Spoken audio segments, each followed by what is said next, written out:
Hello, I'm Emma Green, the tennis elbow queen and host of the Your Healing Team podcast.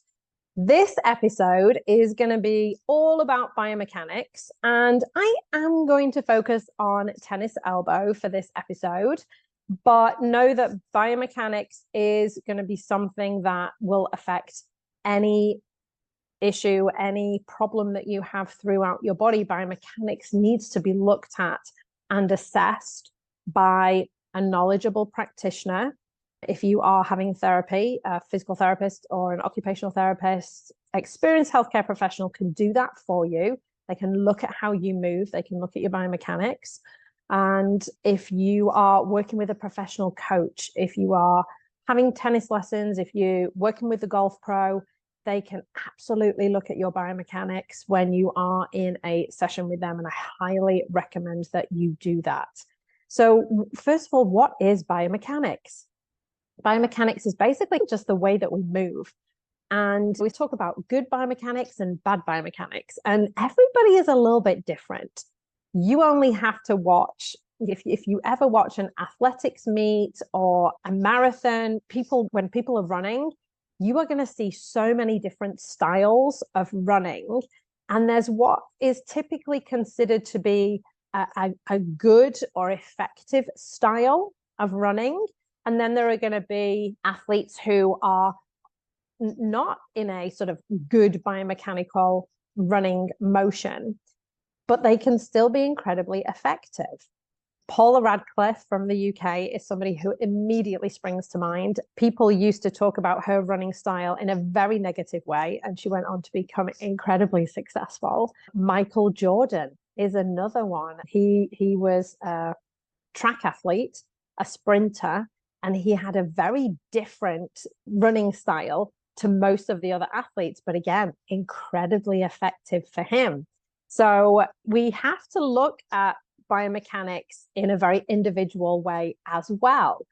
If something is working for somebody and it's not causing injury, or it doesn't have the potential to cause injury, there really is no reason to change it. So that's why working with an experienced healthcare provider, an experienced coach, somebody who has seen a lot of different styles, who's seen a lot of different athletes, and they can really give you some great advice on that. And that's probably going to be the best option for you. Now, when we're talking specifically around tennis elbow, and obviously we think of tennis elbow, we think of tennis players. 50% of tennis players are going to suffer with tennis elbow at some point in their careers. But golfers can also get tennis elbow. Musicians can get tennis elbow. Anybody can get tennis elbow. It predominantly is an overuse issue. But when we think of tennis players and golfers specifically, often tennis elbow is viewed as, and I had one tennis coach give me this phrase years ago. He said tennis elbow is bad stroke-itis. And what he meant by that is you're playing, or somebody who has tennis elbow is playing with poor technique. They're playing in a bad way. They're playing bad strokes, and that's what has led to the issue. Now, this absolutely can be the case if you are just like super tightly gripping the racket. Yes, that is definitely going to put more strain through the forearm, put more strain through the tendon, potentially could lead to tennis elbow. But we don't just look around the elbow, the wrist, and the hand. We look way further up the chain. We have to look at what's going on in the shoulder. We have to look at what's going on in the spine even. If you have a weak core, and there are many different things that can cause your core muscles to switch off. The trifecta that I always think of are pregnancy, switches the core muscles off. Any kind of abdominal surgery switches the core muscles off. And if you have back pain, it switches the core muscles off. Now, some new moms will come to me and say, I'm a new mom and I had a C-section and I had back pain. They have the trifecta. So all of those things will switch the core muscles off. So maybe there's a weak core there. If you've got a weak core, maybe your shoulder and arm is compensating because of the weakness in the core. And again, this is why seeing an experienced healthcare provider is so crucial, because you don't want somebody who's just going to focus on the elbow because we've got to look deeper than that. We've got to peel back the layers and see what else is going on. What led to that problem? Is it a weakness in the core? If you've experienced any of those three things, then yes, it most likely is, unless you've worked on getting that back. Now, if you have, great, amazing, I love it. If not, you've probably got a weak core that needs addressing. Any kind of neck pain, you can have a weakness in essentially the core muscles around the neck as well.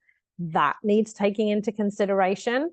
Very often we'll see a difference in the shoulder blade muscular strength. There can be a difference right to left. There can even be a muscle imbalance around some of the muscles around the scapula, around the shoulder blade. So part of the muscle can be overworking, part of the muscle can be weak. That can lead to an abnormal movement of the shoulder blade. You get an abnormal movement of the shoulder blade, the shoulder joint is not going to be in the correct position. The rotator cuff muscles are not going to be able to work efficiently. If the shoulder is not in a good position and the rotator cuff muscles can't work effectively, then the elbow and the forearm and the hand and the wrist are going to take more of the force. So you can see how there's this knock-on effect down the chain.